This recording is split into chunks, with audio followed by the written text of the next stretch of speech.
Welcome to the Cabin Culture Podcast, where we spend a little more time diving deeper into all the fun parts of cabin culture. I like to think of this as both the material and imagined expressions of how cabin lovers, dwellers, builders, and designers wish to live a more simple and authentic life. Today is a special episode, as it's only the second time ever that we recorded in person. Rick and Charles are the charming innkeepers at the Hideaway Inn in Camden, Maine, and we got to visit during our last trip north, and it did not disappoint. After falling in love with New England during their first visit in 2021, this couple made the bold decision to leave their corporate careers on the West Coast and purchase a historic inn in a town they'd only visited a handful of times. What started as a romanticized dream quickly became reality when Charles arrived alone to begin renovations on a 1990s-era property that needed significant updating. From running between two separate kitchens during their first season to creating a space that blends the best of Airbnb's independence with an inn's personal touch, Charles and Rick shared the realities of their Hallmark movie life change. We'll explore how they transformed the property while building deep connections in a tight-knit community, their approach to hosting that deliberately avoids the traditional front desk, and how they navigate working together 24/7 after 18 years as a couple. Whether you're dreaming of your own hospitality venture or simply curious about what happens when two corporate professionals trade boardrooms for breakfast service, this conversation offers both practical insights and heartwarming moments from their journey of creating a space where guests become friends and a house becomes a true hideaway. Let's do it. Okay, I'm going to start by setting the scene for folks who are not watching this on YouTube. But guys, if you are watching it on YouTube, I've somehow managed to squeeze a little camera into the corner so you can see a bit of what I'm describing. But we are sitting in one of the living rooms of one of the cutest inns I've ever seen in Maine, right in front of a fire on a very rainy, like 50-degree day. I literally can't think of a more perfect setting for this. And you are only the second podcast we've ever done in real life. Like, not via Zoom. So there's and Sean is here. Special guest. He'll do some side commentary. Okay, can you guys start by introducing yourselves and telling me like how your friends would describe you as individuals and then also as a couple so that folks can get to know you as humans before innkeepers. I'm Charles Luna. I think people would describe me as cute and nice. I think because I'm short, they say cute and they think I'm nice. But if you ask him, he'd say something different. So I think you are pretty innocent nice. and very nice. And I'm Rick. I would probably be described more as the business side of things, probably because I look like I mean business, but I'm also very nice. Yes. Okay, if you're the business side, then what side do you represent? I guess the nice side, the hospitality side of it. Mhm. Yeah, I would say that. And creative. And creative hospitality, but you've got a lot of creative too. So we've got both creative, but you're more of what we need, the number side, business side, which is great. And I am just all smiles and But I think Which you cuteness. also need. our friends would describe us as a package, though. We come as a package Oh, yeah. deal. Yeah. So that's the fun about the Rick and Charles show. Yeah. Yeah. Is that it's always the two of you? Oh, pretty Always. much. Always. Yeah. For the last 18 years, is that what you told me? Uh-huh. 18 years. Yeah. And this is the first year that we've worked together on something, but yeah. Oh, we're going to dig into that. That's interesting. How did you all meet? We met at Pottery Barn. I was working a sales job and he was working the stockroom. So he was my stock boy in my department. So you saw him a lot? He would like restock the stuff that you needed? Yep. Oh yeah, Okay. definitely. And 2 years of friendship and it turned into something. The My best. my house was the party house, so people would come and party and then it just happened. What is a mullet? Party in the front, business. Business in the back. Oh no. No, it's Oh, business business in the back. front. Party Party in the back. Okay. Exactly. So we are kind of like a mullet. Yeah. I love yeah, that. yeah. So I'm a twin. What's interesting though is that I always really resented the package dealness of that. And as a result, like ran from relationships for a long time because I was like, I would show up anywhere and I'm wondering if this happens to you. And I would show up and I'd be like, hi, Janice, where's Cheryl? Like, you're not complete if it's just you. And I always kind of hated that. I don't mind it. I like people confuse our names all the time and I don't care. I just answer for them. If I'm Rick that day, it's okay. I'll be Yeah. Rick. even on the phone, some way, I think because you get to live with each other so long, Yeah. 18 years, you end up kind of sounding alike. And Yeah. some people have told us. So sometimes they think I'm him. Yeah. You know, Yeah, so it is what it's become. I'm okay with it. I'm good with it. Yeah. Yeah. Yeah. What I want to understand is how you got from, because you've been here in Camden, Maine for a little over a year, Correct. and you came all the way from the West Coast. And Yep. so, Portland, Oregon. yeah. So, my question to start is like, what is your connection to Maine? And then that is a huge leap. And I'm wondering, like, did you have family here? Did you have a connection here? No, you're shaking your No. heads. Wow. I grew up in Oklahoma, moved to Southern California, and that's where we met. But like in Oklahoma, it was just so flat and dry and just boring. And no offense to Oklahoma, but I almost always romanticized New England, and you'd watch like Who's the Boss, and they'd show Connecticut, and it just seemed so cool and different, and I just wanted to see that and see what it was like. And then as we grew older, it just kept happening, and then Wait, when was your first time here? When was the first time that you were like, I need to go see this place? 2021. So like it took us a long time to get here, and it was because of COVID that we were like, well, we have to stay in the US. We can't travel, so where can we go? And we thought well, this is a great opportunity to do what we've always wanted to do. Let's do New England. So we did Martha's Vineyard all the way up to Maine, and Camden was the last stop, and we found love. Yeah. And it was what we thought it was, Yeah. what we had Yeah, romanticized.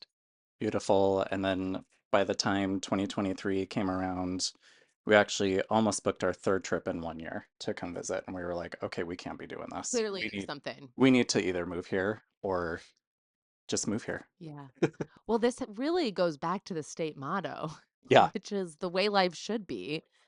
Like, what was it for you? And this is my first time in Camden, so this is interesting. You can go Camden specific or Maine specific. It's totally up to you. But like when you describe to other people Maine, what is it that makes it the way life should be? That you came, immediately planned another trip, and then before you know it, you're like, I don't think we can leave. There was a unique quality in, I think, people that really wanted to be here. Mm. And there was this young boom in business, and felt like everyone that we were bumping into were just so happy and genuinely like so connected to the community. Yeah. Um, There was a buzz kind of happening. Younger people that had businesses, opening businesses, then that business would tell us, "Oh, there's a cute couple that just opened up an inn. You guys should meet them." And then that kind of sparked an idea. We always had the idea of maybe like event space kind of deal. We were thinking never an inn, but and so So this wasn't like the inn was not no, a dream at this point. not at all. We no. always just thought, well, what could we do? Because our backgrounds were so corporate that we were like, you know, there's nothing like corporate, no corporate places in Maine. So what is that? And it took a while, but I think I watched a TV show on like HGTV or something like that, and it was a young couple that had opened an inn and they had done that, and then we kind of thought, well, maybe that's what we can do, and we could buy a cool, colonial and fix it up and do it our way, and it'll be like how people feel staying when they come to our house. And it's kind of a way of just Yeah. doing that in that kind of way. Yeah, so basically you're a Hallmark movie. Well, that's That's right. kind of what it turned I'm into. into that. I Yeah. feel like someone should make a Hallmark movie about this. I know, right? The only Probably three already. There You know, the probably world is. can take on a fourth. I think so too. And what makes yours different is that most of them, it's people going and then they find love. You already had love and then you came here. And the Yeah, love story is really with the town, it the feels town. like, and the community here, rather than obviously your love is still part of it, but that wasn't found in Camden. That kind of came with you. Yeah. Exactly. Yeah. That's so true. And the people have been so good to us. I think the first month that I was here, I met a really good friend that I still have today, and that friend introduced me to other friends, and it's just been Snowballed into, just yeah, exactly. And it's so helpful and so positive and like, pointing me in the right direction to like an electrician or a plumber, Yeah. that kind of deal. Like Yeah. it's been so helpful. I want to go back to the leap for 1 second because I feel like the leap is very romanticized on social media. The leap into van life, the leap into like, oh, I'm going to buy an inn and renovate it. The leap of I'm going to move across the country to this place that I've dreamed about for a long time. But it actually, like, that is a huge life changing decision. When you all started to talk about it, were you both on the same page? Was one of you driving it more than the other? I know Was it I fear? worry about that too because I'm like, God, did I was this my decision? Did I make him do this? But no, it was a collaborative thought, I think, right? I think it started with, of course, a mood board.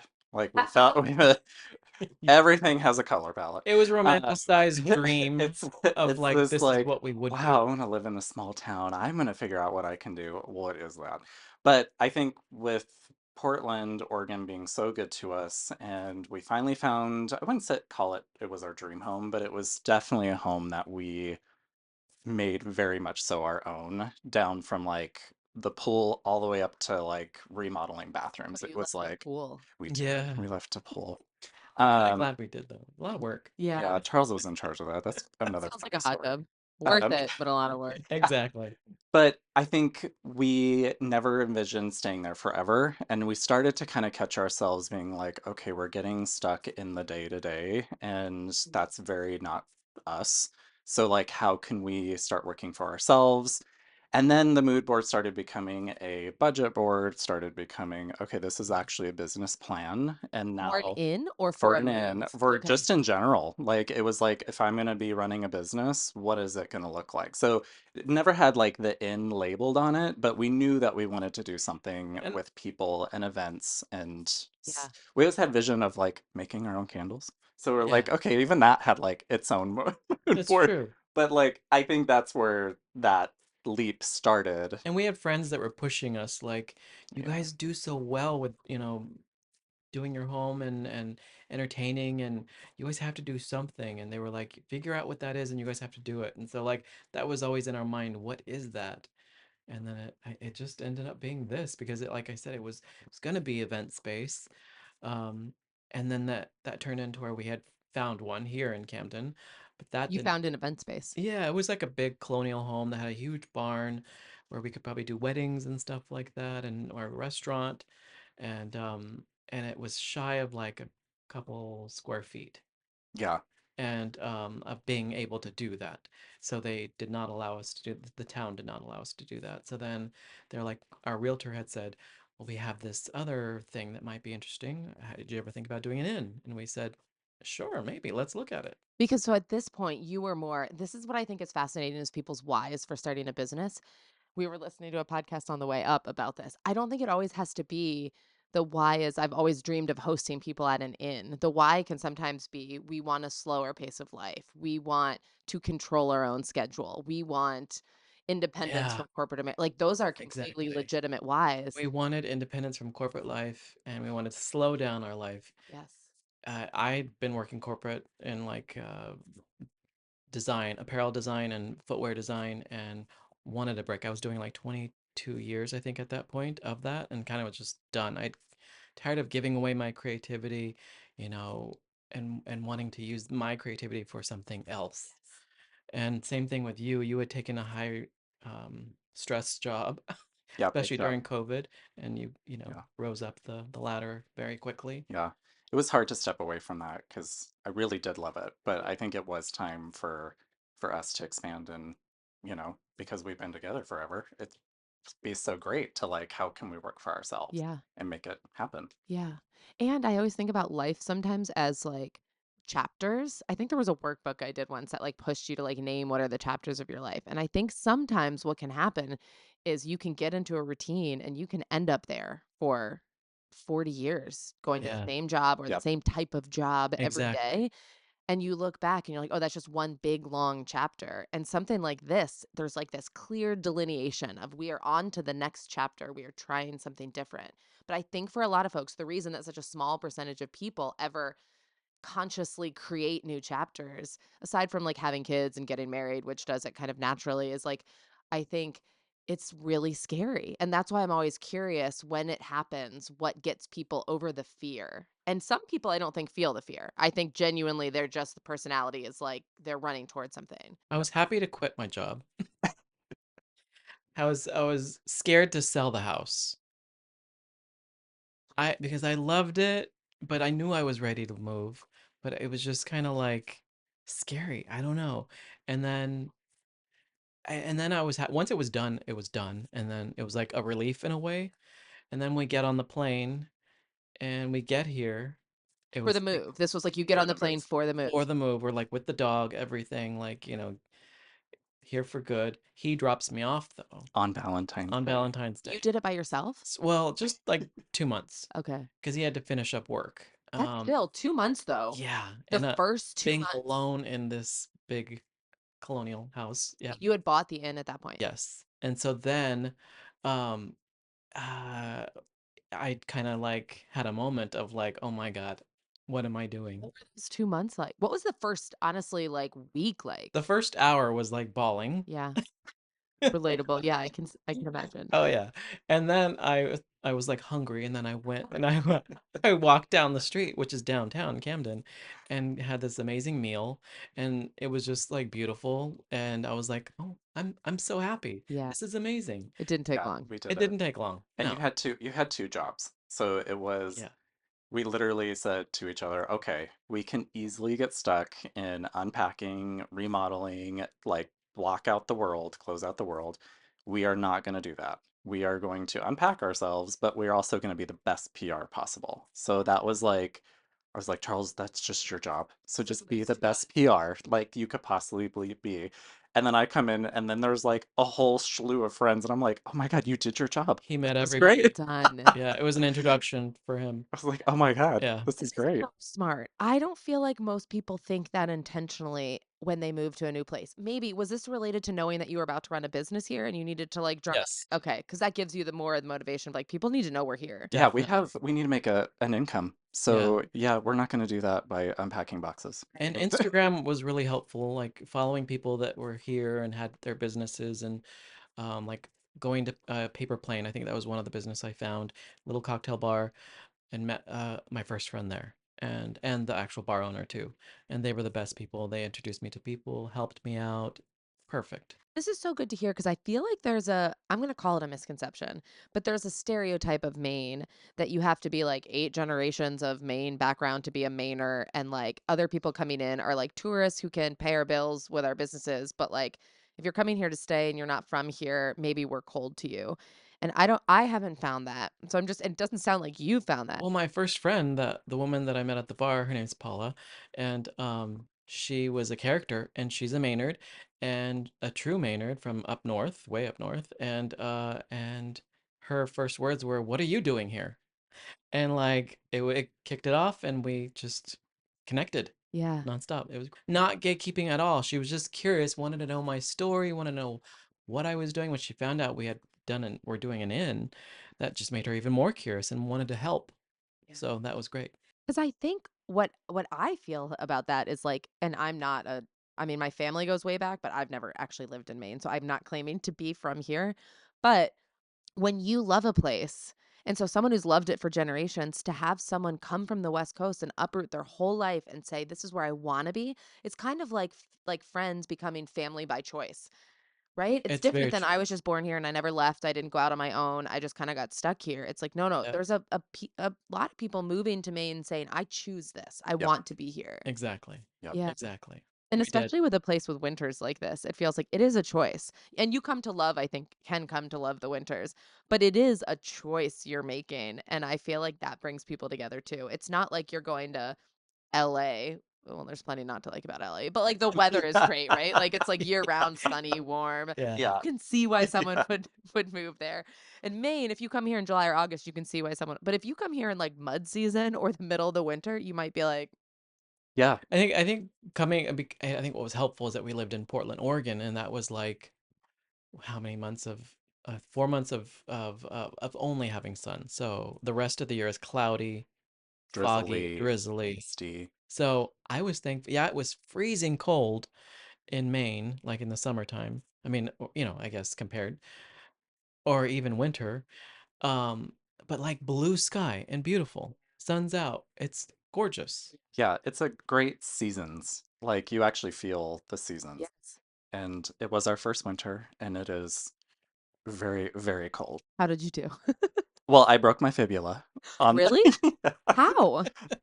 You want to hear the true story? Yeah. Yeah. Okay, so we were at the toboggan races Yes. Is that really how it started? On a frozen lake. Good. on a frozen lake, and I vaguely remember walking to the porter potty, and I Same. came out of the porter potty and I ate it. And it was, I mean, it hurt. I'll just, I believe it it. sobered me up real quick. But what I have to say is that PR campaign, you found the right Maine friends. If your first winter, the story is we were at the toboggan races on a frozen lake. That's a good start to that Yes, story. absolutely. And they Yeah. all saved me. It Yeah, was we have great. amazing friends that got their truck and boom, done. David and Steven. Yeah. Yeah. Really? Yes. Yeah. I love this. Okay, so 2 months later, you join him, you're here. The PR campaign has been very effective so far. What does the renovation like because again to your point of like we could spend forever unpacking. You can dive right into renovations, but if this wasn't a long time dream of yours, it feels like there's some work to do around probably mood boarding, Yeah. but just dreaming, what is it that we want to create? What did that period look like for you? Wow. Well, the mood board was definitely helpful. And I think because we had owned two other homes previously that needed lots of work, we never bought a brand new, pretty home. It always need all of our homes needed a lot of work. So we were kind of used to that. And so then it was all just about getting rid of all of the gritty out of the house, getting rid of old rugs, getting rid of old furniture that we didn't want so that we could make room for everything else or just have space to actually do the work. It Yeah. was a lot of ripping out wallpaper and painting. But during that, it gives you an opportunity, I think, to think about what do we want this to become? Because there's kind of two stages. There's like, let's undo the things that need to go, and then let's start planning. And so you've done it with your personal houses. What was different about doing about that part of the process when it's for a business versus just for you to live in? That was helpful having you in your background. Yeah, I think the biggest thing is you have to work backwards. And this was our to open up for the season, we had to be open by May 1st. And by the time I got here, Charles did a lot. Like he did all of this main floor, he had the floors stripped back. So there was already work that was being done in those 2 months. And I think the biggest help that I brought to it was like, how do we calendarize this? How do we work the calendar And backwards your for us? background helped us do that because you were used to doing store design. Yeah. So he would open new Or stores launches. and Yep. design them. So So, at one point it was like, okay, this is going great. We've accomplished our task list today. So like we ran it like a business, like a new store and he would opening. check in every day to see what I accomplished. I was just going to say, did we run it like a business or did you run it like a business? He ran it like he was my boss during that time. Well, Definitely. okay, so I was, I still am your boss to a little bit of a degree, but yeah, I think it was, and then on top of it, it's easy to start. I mean, we call it junking up spaces, but our vision was really about like, how do we make people comfortable in a space without too much of like making it feel like you're in someone's home. So there is a little bit of a balance, and I know that's like that for Airbnbs too, of like there you've got to find that like happy place. So we really went through each room. That was part of the task list of like, okay, we're not leaving this room until it's done. And so that really helped to get it open. But we had our first guest was a walk-in from Mallorca, and Really? we were painting the third floor, and we were like, "Oh my gosh, yeah, we are open. And they were just The ready. website's there, and yep, and we're making breakfast tomorrow morning." Like it was a quick reality check of like, okay, maybe we are doing What something what right. date was that? May 1st? Like That literally it was was May 1st. maybe like the second week of May. Yeah, I think it was the second week of May, but the website went live the first week of May. So there was that like week of like, okay, what's happening? What's going on? And am Yes. I doing this right? Hoping it would And all work, right? we have Because the we didn't vacancy know sign how up. people were going to take this. And we liked it, but were other people going to like it? We didn't know. Yeah. And even the website, designing a website too, were people going to like that? We thought it was nice. But I guess it worked because those first people that booked just pulled it up on Google, looked at the website, and then they didn't call. They just thought, let's just stop by. That And there feels we like go. another thing that would happen in a Hallmark movie. Yeah. Yeah, Totally, totally. So we were like high-fiving each other, like it worked. Yeah. Yeah, we did it. yeah, And they Yeah. loved it so much they stayed 2 nights. yeah, Really? Uh-huh. yeah. It was Well, great. and that's what you want from those first guests. You just want your biggest fans to come, right? Who Yeah. will like stay again, leave you the reviews, tell other people about it, post about it on their social media. You just need people to come in and see and experience it and then tell other people about it. That's what's helped is the reviews. I mean, Yeah. big time. And then especially with Europe, like saying, I've had a lot of bad stays in the US or like breakfast was awful. They were like, I think there was this French couple that was like the best breakfast I had in the US, which was amazing to hear. Are you the one who cooks? Him mainly. I Okay. mean, he can do a lot. We're I 50-50. I help. I get involved and I'm very opinionated, but You're the bacon king. I am the bacon king. Yes. I burn Yeah. bacon. Okay, this is what's so interesting because most of our listeners host Airbnbs, and this is our first in, right? But already I'm seeing like this is such a different lifestyle. People call Airbnbs passive income, which I don't completely agree with, but there are weeks where there's very little that I have to do. Yeah. It's like the messages are automated, the guests are easy. And so I also don't want to claim that it's not passive income, but there are Yeah. moments, Yeah. right, where it's fairly passive. Running an inn is never passive. You're here every day. You're cooking breakfast every day for folks? Uh-huh. Yep. We are Every day. clocked in. So it's Yeah. kind of like if you owned an Airbnb and you had 8 of them and they're all booked at one time, that's like running an inn. So like when we are in peak season and we just had our first season, we were completely sold out for the entire month of July and August and Amazing. mostly September. So you have to think it's between 16 to 21 people every single day that you're moving in and out. So the physical labor is definitely a real deal, but you're running off of pure adrenaline. The guests are great, and I would say 99.9% of the time they're so easy. Like they're in, they check in, and then they're out exploring town, which is perfect where this inn is positioned because we're in walking distance Right. to everything. Right. So I think by default, our location makes our guests that Yeah. so much easier. Right. Right. But I just am wondering, like, can you walk us through? I want people to understand what this is like, actually, like a day. Because I mean, I'm guessing there's some ebbs and flows. Like, you have to get up pretty early. Because, like, when people check in, do you ask them what time do you want breakfast, or do you tell them breakfast starts at? Starts at 9 o'clock. Oh, that's good. So you Yeah. can sleep in a little bit. That's not Coffee is ready at 7, okay. 7:30. Um, So you're up making coffee. Yep. and it's vacation, so like we hope people are okay with a later breakfast. Because some places do it like earlier than that. Yeah. And but we get a lot of people that are like, thank God, because I'm on vacation, I want to sleep in. Or we get some people that are like, oh, I need my coffee and my food at like 6 in the morning. Great. I can give you some great recommendations for Yeah. like a diner down the road. Right, in Camden, there's like none. Yeah. Oh, really? Yeah. No, Oh no. Oh, The no coffee shop Starbucks. opens at 7:30. So like wow. the town is on Yeah, vacation, I like that though. which is That's amazing. vibe. That's exactly. part of the Yes. It's experience. part of the experience. Yeah. You won't find a Starbucks. You won't find any of I mean, that the kind of other stuff. state slogan is vacation land. Exactly. So Exactly, totally. But yeah, we do get up early. So Rick gets up first. He'll get up at about I have 6:30. morning shift. He has morning. I have night shift. So yeah, we start with breakfast. He will have already started. I come in and I help, and then we get through breakfast service. Usually people want to talk during breakfast. with you. Yeah, with us, and they want to do that thing. What should we do today? Da, da, da, that kind of thing. Who Um, likes that more? we both do, Yeah. and it's kind of exciting. It's kind of fun. I have to like tell him like okay, like nudge him like okay, we gotta go. Yeah. Like let's go. Stop talking. Yeah. Start cleaning. Um, Oh yeah, because you also have to clean up And after we have to breakfast. clean yeah. up. Yeah. Yes. So we're kind of like owner, innkeeper, housekeeper, all of it, all Yeah, in all of one. it. Um, Do you get downtime during the day? Like once people are off on their oh yeah. adventures? Yes. So Yeah. after people check in, we're usually done, and our check-in time is from like 2 to 4 sometimes, depending on the season.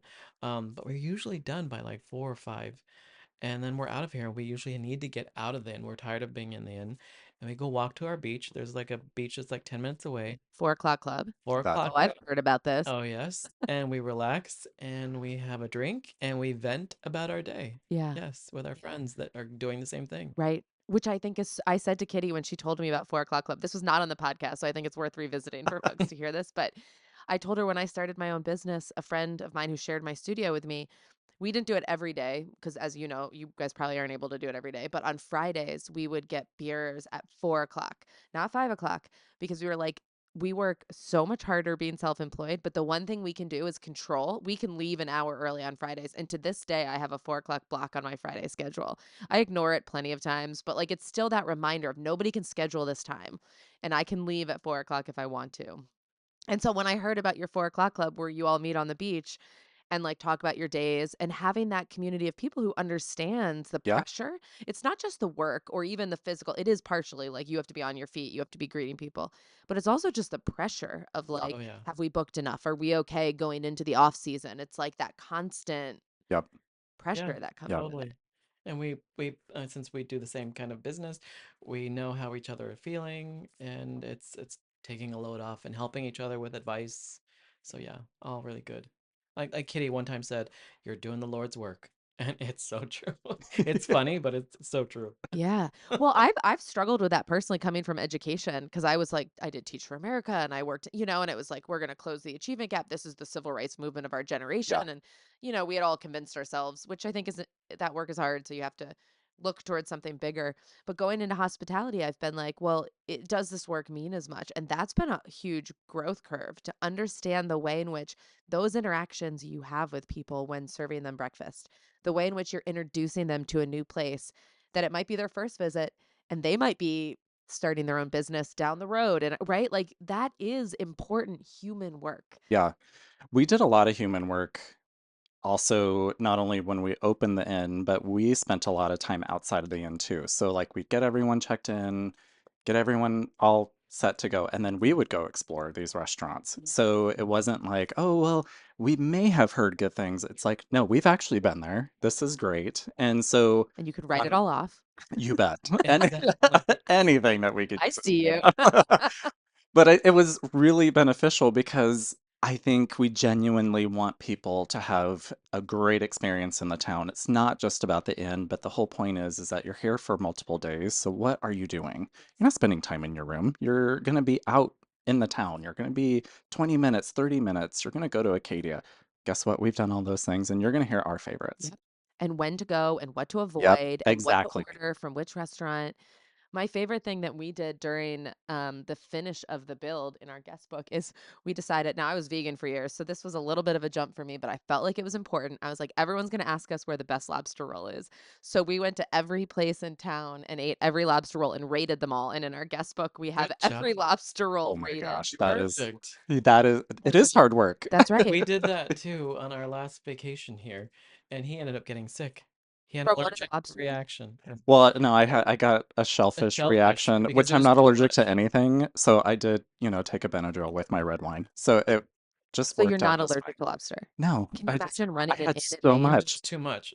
I just had too much of a good time. Good work. Yeah. Good work. My cousin has been scarred. He's from Maine. He grew up here. And we used to eat lobster together growing up our whole lives. And then all of a sudden he stopped and he said, I went to one lobster bake where I ate too much lobster and never again. Corey hasn't touched it since, which is, Wow. That's not a life. That yeah, is not a life. no, not in Maine. That feels sad. Yeah, But totally. yeah, you said something in your pre interview that I really liked. You said, hold on. You described the inn as an updated traditional aesthetic, all while operating the inn in an unconventional way. And I think this is really fascinating because so often we try and match the aesthetic to the vibe of it. So can you talk us through what your vision was of like what does a traditional aesthetic feel like in Maine? And you can describe, we're gonna drop on the YouTube version, we'll drop videos in here because I'm gonna film it afterwards and you can actually see it. But describe that aesthetic and then tell me like what is unconventional about the way that you run the inn? Yeah, I think our vision was really in all the homes that we've owned, we wanted to stay true to the bones and the fabric of what the original design was going to be.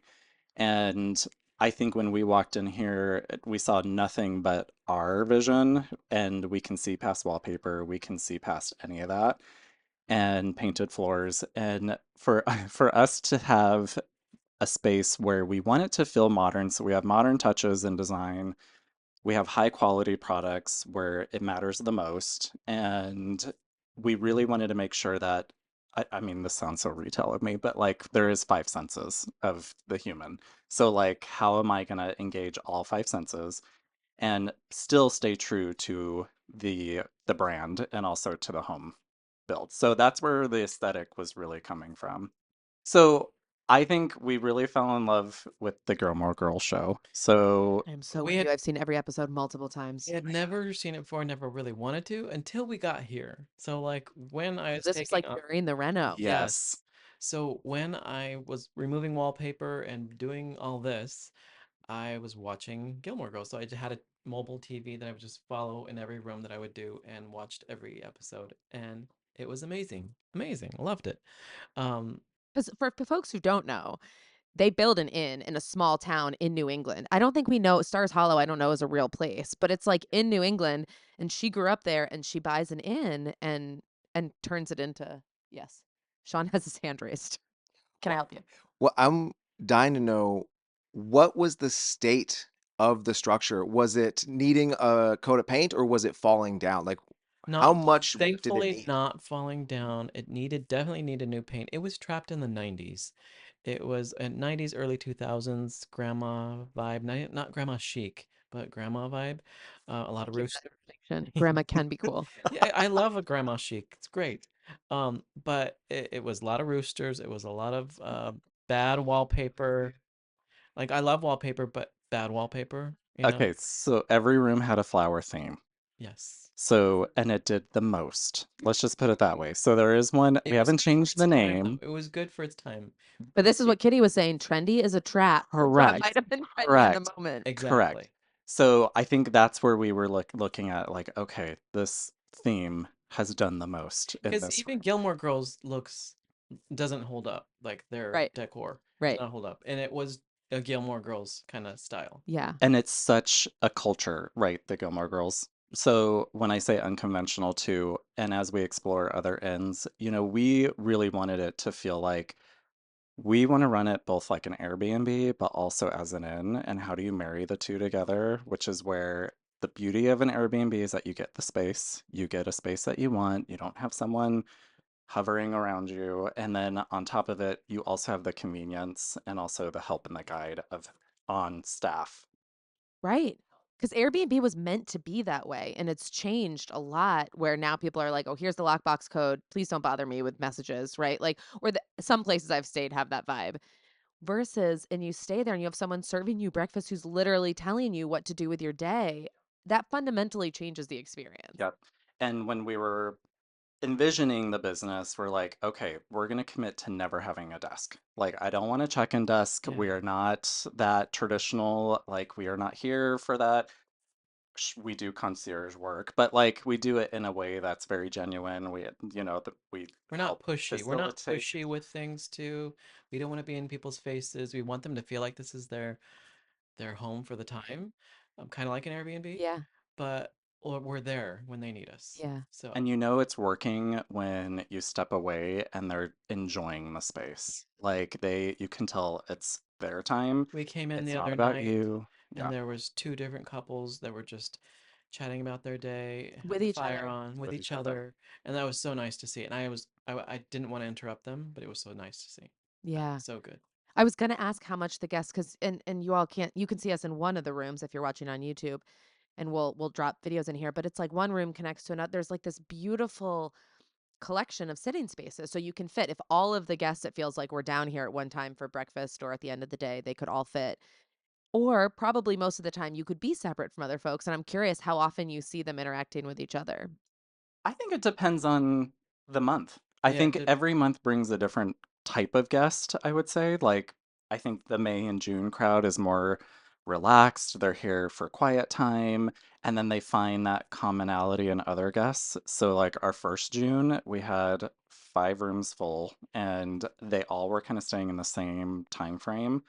Then they became friends, and then they were like, "Oh, we're breakfast together. Oh, we're actually gonna go out to dinner together." So it was like, wow, okay, we just made this great connection, and and it then they was would ask no each work other on us. about their day the next day, like, "Oh, what do you guys? How was it? How was that restaurant you went to?" Or, yeah, it was cute to see them all connect. And Yeah. then they have an email. I think they keep in touch on email and they want to come back. I love this so much. At the same time, I love the Yeah, idea that your guests might be booking trips at the same time to stay totally. near each Yeah. other. Yes. And Love it. then we have like we get the younger generations come in and like you could tell they're all friendly with each other, but they all stay in their own little spaces, which is great too because that's kind of how we are also. We're like, yeah, we'll have a conversation, but this is us. Yeah. Like we need our space over here. Everyone has different travel preferences. And it's so easy.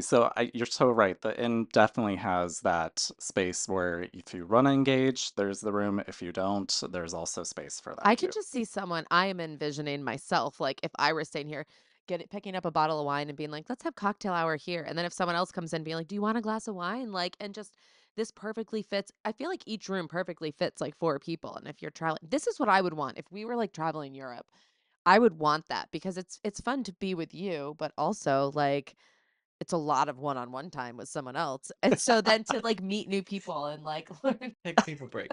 well, or introduce new people, I I Yeah, think can be really exciting and like I think that's why people do inns too, and they're excited to see who's going to be at breakfast. yes, You know, on the off season, it's sad that it's a little quieter, and if there's only one or two, then they're kind of like, oh, is it just me right, or? So they want to meet people. right, I right. think That's a that's good in point. You're in choosing it culture. Yeah, over an Airbnb. There are plenty of Airbnbs you could stay in where you're guaranteed to be by yourself, but you're choosing this, so you're looking for some part of that. totally. yep, Okay. absolutely. So you have just launched, no, wait, we're in, this will be your second. You launched last May. Correct. You are getting ready to go into your second busy summer season.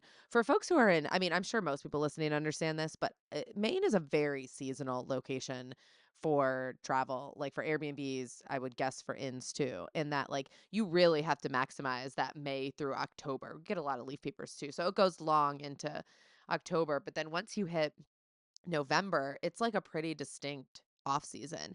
How do those trends impact you all? And are you able to keep off season pretty well booked?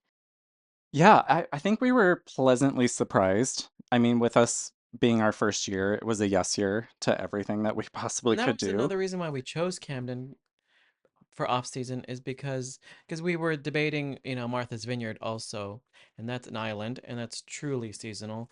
But like with Camden, I don't know if it's all of Maine, but with Camden, the town does a great job of keeping it alive all year round. So like there's a Christmas festival, there's a winter festival, Yeah. there's the toboggan. So that's like December, January, February. There's so Yeah. that you got stuff to do during that time. Yeah. It does shut down in March, so that's kind of the muddy season. Yep. So But that's kind of the advantage of having 6 to 7 rooms. It stresses me out a little bit to think about because there's the pressure of like I only have to keep one cabin booked, right? Like that's one guest at a time. And you all have to be thinking about not just one, but the advantage of that is you have a big weekend and we're like, you can only get one person in there. But if you can fully book on each of these key weekends, then it's okay if there's way less occupancy in some of the other ones because you've been able to get I 6 to think 8. we were surprised too to look back at like, oh, how did we do in February? And we were like, oh wow, we did that in February. We didn't even realize it because it just kind of went by so With a broken fast. fibula, Yeah, we did this. So great. exactly. Could you walk? Were you on like a little scooter there? He I wish I wanted that he was on hardware. I did not crutches, get that hardware. It was a crutches. clean break. Oh, I know, right? That was awful. Anyway, but it was, well, and we closed in November because we commercialized our kitchens. But And got wait, to what do does it. that mean? so we connected two kitchens. So during this whole like crazy season, we had to like run between two separate kitchens for breakfast. So it was like kind of the Wild West. So we spent One time kitchen had connecting something that them. the other kitchen didn't have, so it was like we definitely need Or if you both. took both salts over there, then it was like a nightmare. And then, so we closed in November to do that and updating two rooms, but the And town was getting a new so roof. And busy getting a new roof. and we got a new roof, Yeah. but the town was so packed that we were like, did we just shoot ourselves in the foot by Yeah. like staying closed? Because it seems So, like November would be, okay, we're slowing down now. yeah. So, and now this year we already have November bookings and we're like, okay, so we're staying open That is and unusual in this market. Just, I mean, you probably know this, so but this weird. market is like And then weird right because now. of the Christmas parade, we actually did a wreath making event, and it coincided with the parade and the tree lighting. We were sold out for that. So we were like, okay, You it is brought people December. in for that event. Yes. I love that. Yep. Because you have a Mother's Day event coming up this We weekend do. too. Oh my gosh, we're so excited for it. But this is where you were thinking originally about an event venue. And Yep. I think that actually was probably really helpful for you because you were brainstorming all these ideas. And in terms of bringing people in, Yep. having events like that, it's harder to do at an Airbnb, but at an inn, it's like, and it's you're collaborating with like 2 other local businesses too, Yeah, right? Yep. we have a guy from the Massachusetts area that does flowers, and like for the Christmas event, he did amazing wreaths. We had no idea, it was our first time with him, and he brought these amazing things to make wreaths out of. We didn't know how people were gonna love it, but they ended up loving it, and they were like, "You need to do this again. Do a spring one, do an Easter one, do a Yeah. Mother's Day one, something." So we're like, "Okay, let's do Mother's Do Day." all of them. Let's do all of them. I know. Exactly, right?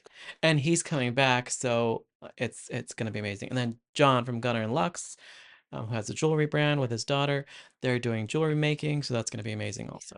Yeah. It's fun to watch from the outside to just see. From my perspective, it's been like all of my favorite people that I've been following in Maine. It makes sense that you would then all collaborate, but it's good for everyone's business. Yeah.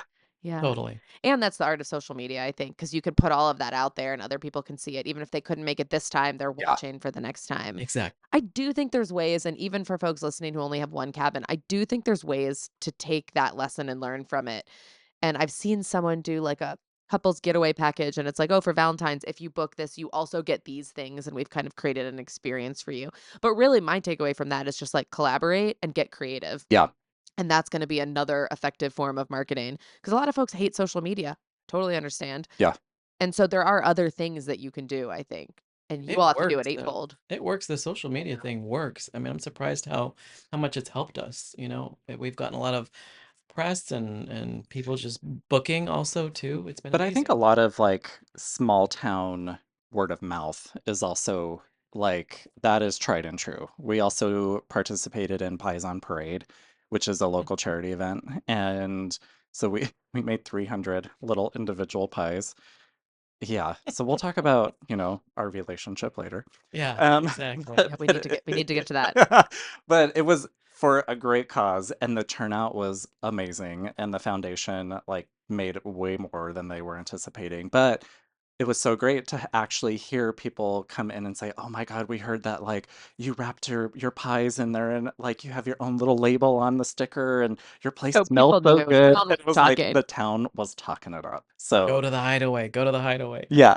This is just like Gilmore Girls or again, Hallmark Channel. It is. Exactly. There's so many moments where that kind of tune I've gets caught in my Charles mind. humming it, walking through the park, Yes. and I'm like, you need to go walk into the sea because I Like can't do Shakespeare it in the right Park I is love it. happening, and it's like, where are we? We're in Stars Hollow. Like, we might as well be in Stars Hollow. The only difference I'm hearing is that you all decided, like, clearly we're not having a, what did you call it, a welcome stand or a now. Oh, front desk, a no. front desk. No. And what's his name? The French I guy? know we're missing the French A guy. little Michelle. Yeah, Michelle. Yeah. The little Yes. Michelle. That was such a notable character, but also he was like the antithesis of hospitality. Yeah. So how they ran a business with someone like Michelle greeting people, Right, I exactly. think you two are Character. onto something. Yeah. Yeah, it was good TV, but I don't think that was good for Yeah. hospitality. Exactly. Okay, I do want to talk about you're right at that phase where like the excitement and the thrill of a big move is like starting to wear off a little bit. And you've been through a lot of hard stuff. You're probably exhausted.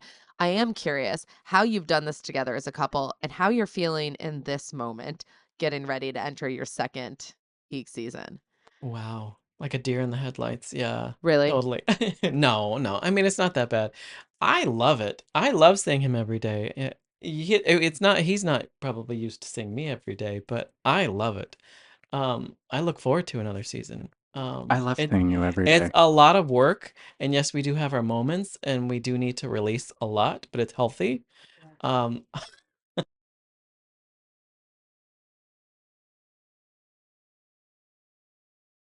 yeah, Yeah. yeah. Yeah.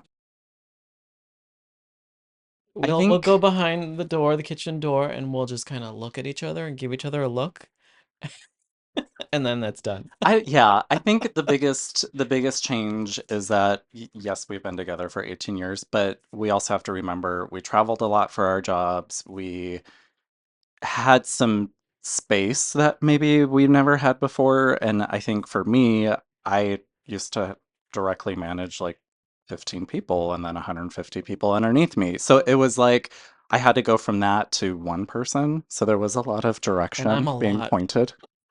And Charles is a lot, but in So you all the were like best way. 15 worth of people. Oh yeah, Yeah. totally. Good thing you Totally. had that Yeah, experience. yeah. So, but we always, I think what comes with a relationship like this is we know when to stop pushing, and we also like we never go to bed angry. Nothing No, has never. happened here to the point to where we've had a Yes. crack. Like Exactly. because at the end of the day, we're not curing anything. We are literally creating a space. So Yeah. like I think we all come back to that moment. And in the beginning, you know, after the season, we did need like a break because we were like exhausted. Like you said, we were exhausted, and maybe we needed a break from not like we needed a break from each other, but we just needed alone time. Yeah. Just Did you because travel it was a separately? lot. No, we like both got different rooms in the inn, Oh. We and stayed local. we stayed You did a little staycation. a staycation. He had a room, I had a room, and we would like text each other We or were just call each texting other each the other whole all time. night. And it's like, oh So my God, this is like, and then we yeah, finally were like, oh, this is stupid. this is Like, dumb. Yes, Sean. I was gonna ask, with the inn, it seems like you are locked in 365. Where do you find time for vacation and travel? Like, where are you going for Thanksgiving? Can you travel for Thanksgiving? This Thanksgiving we stayed here, and next Thanksgiving we do want to get away. Yes, yeah, definitely. I think we knew stepping into this that it was going to be 2 to 3 years of really hard work and putting in the time. And, we're not afraid of the physical, mental labor. I mean, I look back at it and it's like, yeah, we did work almost 18 hours that day. And it's like, but look, like now I can actually like sit down and enjoy it instead of half-assing it and going back and doing it again. And I think now that we're going to go through our first full year, we've already strategically put time off on the calendar. Now, when you say time off, do you have to block all of the rooms? Yes. So Yes. there isn't a world in which you hire a friendlier Michelle, who could step in and like, because it seems hard. They'd have to be able to cook. They'd have to be friendly. They'd have to know everything. We're thinking about hiring Kitty and great. Jen. Kitty and Jen, yeah, high fives Yes. for hospitality. Yes. Or Sean. So that's a possibility. Okay.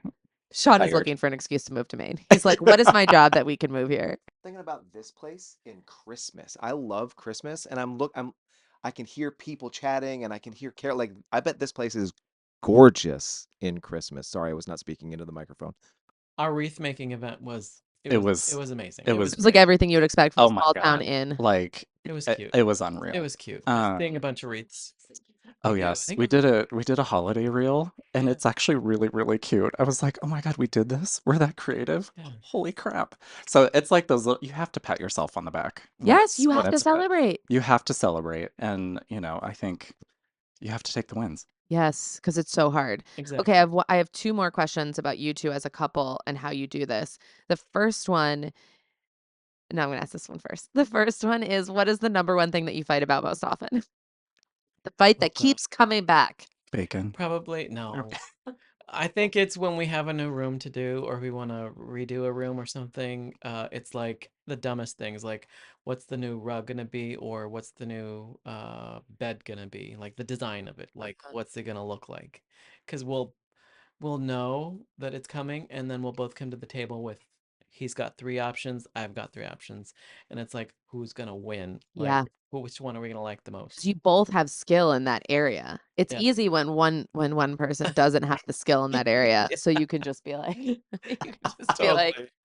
no. But if you're both good at it, then it really is it's like pushing to figure out what is the right answer. So we've learned, okay, like you'll get that room, I'll get that room. So you can do That's smart. whatever you want with that room.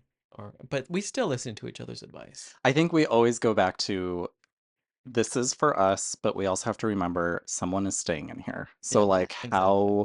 like we can argue and bitch about the rug all we want, but is it functional? Is someone going to find it aesthetically pleasing? Does it go with the inn? Mhm. And I think like what's the latest thing we're working on the yard? So like I love a Mediterranean garden. I want everything to be manzanita trees and succulents. That is not New England at all. But like I have to learn to like say So I have no. to tell him evergreens, Evergreens and evergreens. hydrangeas. Well, I saw Steven and David came and were taken off with a bunch of your plants. So there's clearly something happening out Something there. Oh yeah, happening. yeah, Garden Oh yeah. rebrand. yeah. Oh yeah. Sayonara to Definitely. the hosta. I Thank you, can David and Steven. you know, take it off our hands. But I think that always comes up, but we're so passionate about getting it right. And I think that's where like that comes up. And I think just something as simple as laundry.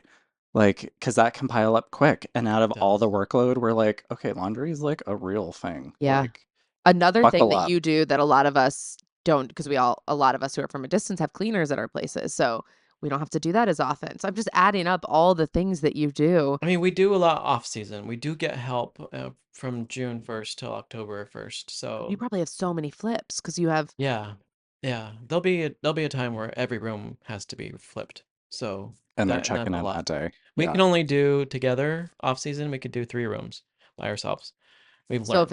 if you have any more than 3 flips in a day, you have to bring in help to do the other ones. Or Well, we we have to block block out. it. Oh, or block Or it. Yeah. yeah, Okay. yeah. Or we, most of the time we can finish on time. It's just we really hold ourselves to a standard. So like we even iron the sheets. So like, You iron the sheets. oh, I do. Yes. So it's like there's an intentionality Perfectionism. around all of it. Perfectionism. Oh, I can tell. Have you read this is this comes up on every episode of the podcast. Intentional hospitality. Or no, that's not what it's called. Unconditional. No, Unconditional. no. No. Unreasonable hospitality. Uh-uh. Okay. Oh, Okay. I no. feel like you would like that. It's by Will Guidara. It's written in the restaurant industry. Anyway, listeners are going to be like, stop, Janice. We hear about this every single time. But it's so good. If you haven't read it, you should read it. Anyway, but ironing the sheets is like, I that's know. It's above and beyond. It is. Yeah, Yeah. it is. Okay. It So does then look good. It does look it good. does look good. But I take from that you are not ironing any I'm sheets. not in charge of beds. I do bathrooms Okay. and he does beds. So anything with a bathroom, I do towels and all that. That's me. So I've got a certain way I like mine folded. And if he goes to help me, I have to correct him. It has to be that way. And yeah. So I get it. He has his way and I help him and I follow along. But I do think this is where couples doing it together can help each other see blind spots. Because, like, our biggest fight often is about function versus visuals. He'll want to do something that is probably the right thing for maintaining something or whatever. And, okay, for example, the hot tub cover, he wants to put an assist on it. And I'm like, that is going to look horrible. And it's going to hold the cover up so it blocks the view of the rock while you're sitting in the hot tub. And that's a deal breaker for me because I'm always thinking about experience. He wants the hot tub The cover to be in aesthetic. good shape. Yeah. And I want the experience for the person to be good. And those are sometimes really hard to compromise on. And that sounds like when you're designing a room. But I think that's where you get to the best possible outcome. We don't have an assist on the hot tub, but he did build a small little ledge. So it still has somewhere to sit.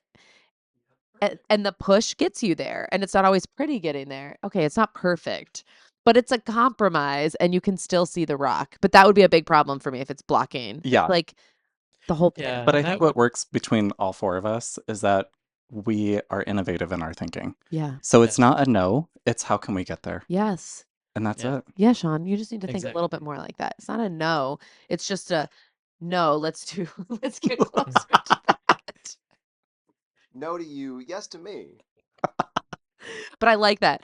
How do we get there? I think that's And we've told each other we need to stay positive, positive, positive. And we try to start each day positive. And it does kind of carry out throughout the day. Because, off season on a rainy, snowy, cold day, and you'd be shoveling snow or salting, you can get a little annoyed In your head. and Yeah. cranky. So, positivity, trying to remain positive in any Yeah. way. Bigger Yeah. picture. yeah, because I think there is a lot about the life you're living that is very dreamlike. That is why there's a show about it. That is why there's dozens of Hallmark movies about it. But what doesn't get shown are often the day-to-day stuff that has to get done every day. Yeah. And it can get repetitive and like, yeah, the balance of those two things, which is to your point is why you have to celebrate and find the joy and the Yep. good things that the wreath making. Celebrate the shit out of that because not every day is like that. Yes. Or people don't give themselves enough space to think like that too. Mm. So you have to give yourself that little white space in your brain always that like, yes, you got to do this, you got to do the laundry, you got to do dishes. But at the end of the day, those are moments in time. And Yeah. like, how do you still create that experience that Totally. is going to carry through. I always say don't think, just do. That Mm, sounds kind of bad in a way, but it's almost like just staying present in the moment of just getting it done yeah. and just not thinking about later. Yeah. Just thinking about the present time and move on. Just get it Yeah, done. get it done. And how do you build the white space? Because I do think that's an important one to see opportunity, not just here's a challenge and I'm going to solve that problem, which a lot of us live in that space. We're very reactive. But I think truly great businesses are the ones that react when needed, but are building, I like you calling it white space. I'm going to think about that, but are building time intentionally for opportunities to like run after. Yeah. How do you build in that time when you guys are doing so much day to day? Yeah, I think it came from my old work past, and yeah, again, loved my old boss, and her and I still text, and she definitely created a leadership foundation where she created white space for people. And it That was is really really about how do you not only protect your team, but protect yourself. It's like if you've heard put your own oxygen mask on. yeah. So when I think about what I had to do in the past and be a strategic planner, yeah, I can do all the physical stuff. I can fill my time with that. I can fill my 24 hours a day with all of that. But if I choose to prioritize and, that processing this box of, wine or whatever what we just got, like, is that really worth my time right now? Right. No, I actually should sit down and let's look at the calendar for summer and how are we going to make an experience happen, which is kind of why the wreath making event started coming up. And we do so much research as businesses, and Hugh came from fashion and footwear, I came from home decor, and I think we get so curious about what other people are doing. We did the same thing with our neighborhood inns, with hotels and Airbnbs, and it's like, okay, I'm gonna look, but it's not a distraction. It's like, how can I make something that someone else isn't doing out there? Yeah. Like, no one's taking advantage of this in the market. Yeah. So I'm gonna work towards that Yeah. and see if it's a success. But at least I can say I tried. And that's hard. And I think a lot of people don't do that. They take what they see that is successful and they're like, okay, proven success. That is the path of least resistance. They've already proven that this is going to be successful. So I will do that rather than building in the space to be like, there's a lot of room for successful ideas that aren't there yet. Yeah. And how much cooler if you come up with that and create something in a space where it doesn't exist yet. I Yep. think our backgrounds have helped us in that way that, we always learn what does the consumer need. For me, it was always like, what does the consumer want to wear? Or what does the consumer want to live in? And then we've always had directives or like, predictives of what's in style, what's happening, what's the new consumer going to want for 10 years from now. So we're always kind of Oh, thinking early. So that is a different that's what our way of corporate thinking. backgrounds have kind of taught us. So I think that's what's helping us now. Yeah. And that's how we make decisions. So yeah. That is really interesting because I struggle a lot with this balance. Okay, this is going to push my thinking a little bit because I always think about if I create what I want in the world, that's what the world needs is for me to chase my biggest, right? Like, and so Cozy Rock in many ways was the cabin that I sketched on paper as a third grader, and the things Yep. that I wanted. And so I was just like, you know what, if I want it, there's probably some people out there who want it. So I'm just going to create it versus your backgrounds have pushed you to think about what other people want and will want, but not yet. And that is a different way of thinking than what is it that I want. And I think it's an important way of thinking when you have 8 spaces to rent out instead of just one, right? Exactly. You can't just serve the people like, because I only need however many people to fill mine. Yeah. Yeah, that is a different way of thinking. How would you advise people who have never worked in that space to kind of adopt that mindset? Like, are there a couple tips that you would give them that you learned in those careers that helped you to do that better? Yeah, I think it's just knowing who your consumer is. So I mean our consumer is kind of everybody. So in that way you just kind of have to think what will work for a multiple type of consumer, multi and having 8 rooms does help. Yeah. Or So you can do each one like a little bit yeah, differently. and even for breakfast too, we know that, we can't have serve the same thing every day. What is everybody going to like? What's going to be the most edible thing, but yet still be amazing and fun. Right, because with 2 of you, you can't have like an unlimited menu. So it's like, are you making a choice of one breakfast that you're serving? Yeah, we have like 5 different breakfasts that we kind of rotate between that we know are our safety bounds. Like Like we've everyone seems to like them. Yeah, everyone seems to love it.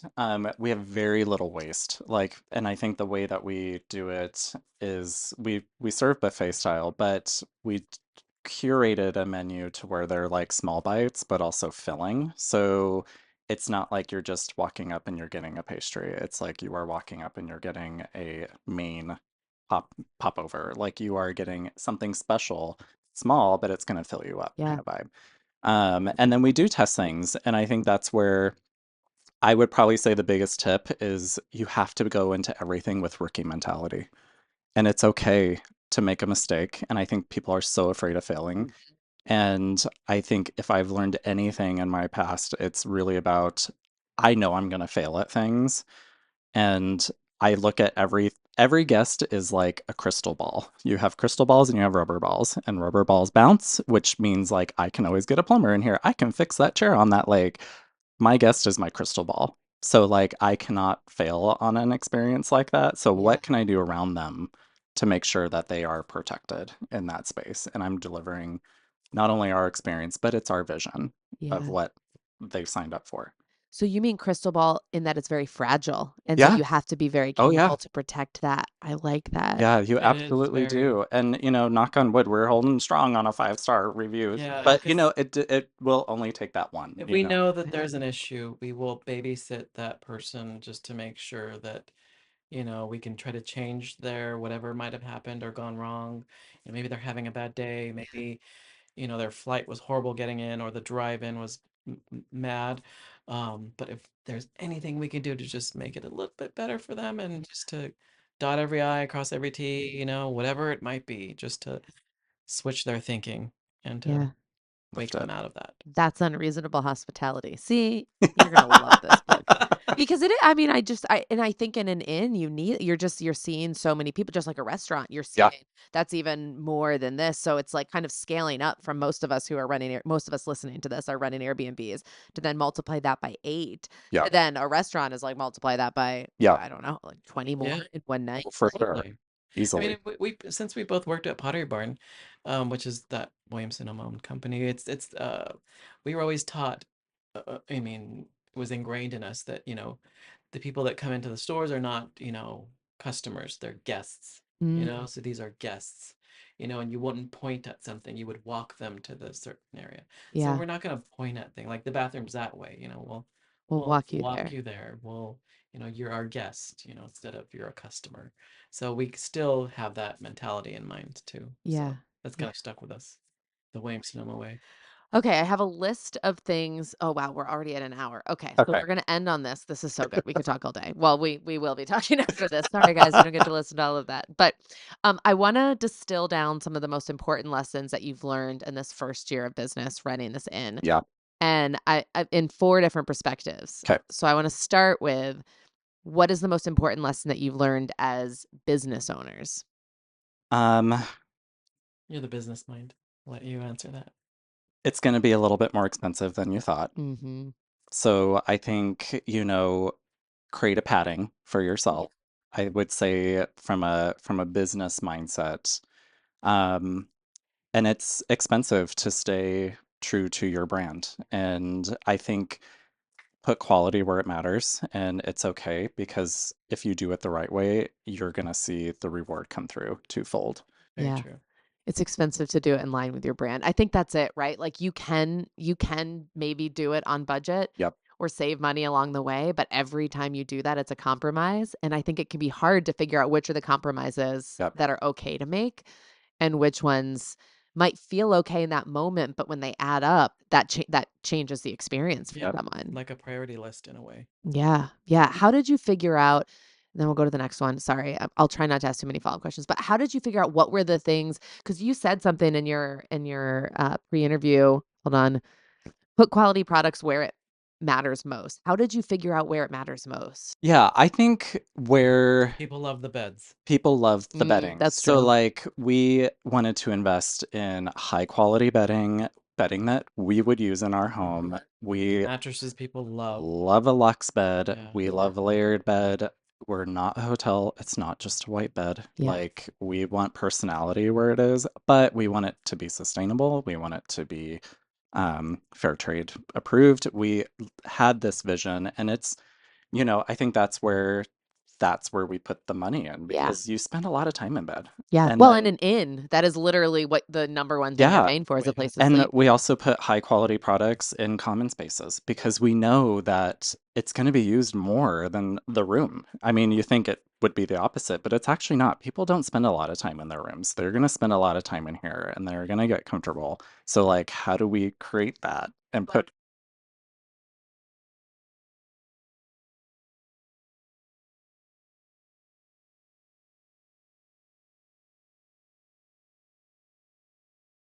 Yeah. yeah, but I think that's also where we're located too, because I think if we were in a rural area and there wasn't really so much to do, you would probably be in your room a lot. Yeah. But I think looking at our guests and our demographic of our guests and our experience in moving through the inn, we're like, okay, they're hardly ever in their room. Yeah. They're constant, It's or like they're they're only enjoying going in this. there to sleep and bathe. Yeah. Yeah. Yeah. So the other lesson I'm hearing on the business owner side is like really get to know your guests Yeah. and like who they are and what they're doing in your area and then design that experience Yep. around Totally. them. Correct. Yeah. Okay, that's good. What is the most important lesson that you've learned as folks in the hospitality industry? So as like hosts. Yes. And you've said a I couple think gems well, I think already. you kind of said it too. Like, listen to your guests. Yeah. Listen to what they're like. And I kind of said it earlier too. How are they coming in? Like, how are they coming in from their trip? Is it that they had a bad flight? Is it that Just came to the so you window. just He's want waving. to? Is that a friend of yours? That's A David. guest? That's Oh, that's David. David. David. They were coming this afternoon. Oh my gosh, I love this. Now we really have to wrap up. Okay, keep going. Sorry. But it's kind of like what I said, knowing, and you said it too, like just getting to know them, what they're looking for, what they're wanting, even when they book too. Sometimes if you have a conversation with them, if they're calling to book it over the phone, get to know what it is, and you can write a little note about to remind yourself what it was that they were traveling for, whether it's Yes. birthday or wedding or who knows what it might be, and how their travel in was and how you can make it better. Yeah. Their If stay. they had a rough trip up, it's like, okay, this is a good opportunity for Sometimes- us to create. yeah, Yeah. sometimes we greet somebody with a glass of wine or champagne, Yeah. and that makes them happy. Yeah. So yeah.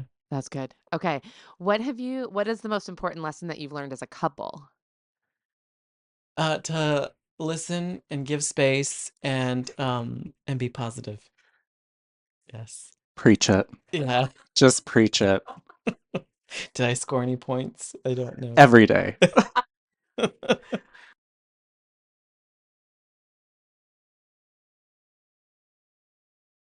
Giving back. Yes. So it's nice that we built this brand and it's working, thank God. But we also want to give back. So we're working with a lot of organizations to help give back. So causes that we believe in. So for the month of May, it's Mother's Day. So we're working with Every Mother Counts. For yes, please learn and donate, please, to help our moms out there. And then for June, we're working with Out Maine. Out Maine, and that's going to change throughout the year. And So, July is Voices yeah, Against Domestic Abuse. Yeah. yeah, So, I think the biggest lesson I've learned as a human is you are only going to get further being your genuine self. Mm. And I think that's the biggest thing. And we've always said it coming into Camden, coming into anywhere that we've lived. You're not going to get a different experience with Charles and I or individually because you get what you get. We Yeah. treat everybody the same way, the same respect, the same fun. I mean, we are just genuinely ourselves. And I think that speaks volumes in Yeah. what we're doing and our success. And Yeah. And this part wasn't, we were testing the mics when we were talking about our age, and we don't need to like air our ages on here. But let's just say we all have some experience under our belts. And I yes, do think that one is a hard one to tell someone, just be yourself. yeah, But with time, you begin to see the rewards of being yourself and you just get to know who you really are, right? Like it takes time to figure that out. yeah, totally. I yeah, love you that. know yourself best. Yeah. Yeah, Yeah. and in this space, again, we mentioned this before, but like, and Kitty was really big about this. Like, you can see what everyone else is doing. It is more accessible now than it ever has been. You don't have to travel to inns. You can look at all of their websites. You can go to all of their Instagram accounts. See their personality through that. Exactly. Yeah, and you can either choose to say this one's successful, I'm going to copy it, or I'm going to take inspiration from them doing their own thing, and I'm going to figure out how to do my own thing Do in a my. version of that. Yeah, Totally. yeah, Love that. yeah. Guys, what a treat! Thanks Yeah. for having us. You're a treat. You are. You are too, Sean. It's fun. Thanks so much for joining us, and if you liked what you heard, feel free to leave us a 5-star rating on Spotify or share some of your favorite parts over on Apple Podcast. If you have feedback or suggestions for the future, you can also find me on Instagram at Cozy Rock Cabin. Looking forward to next week.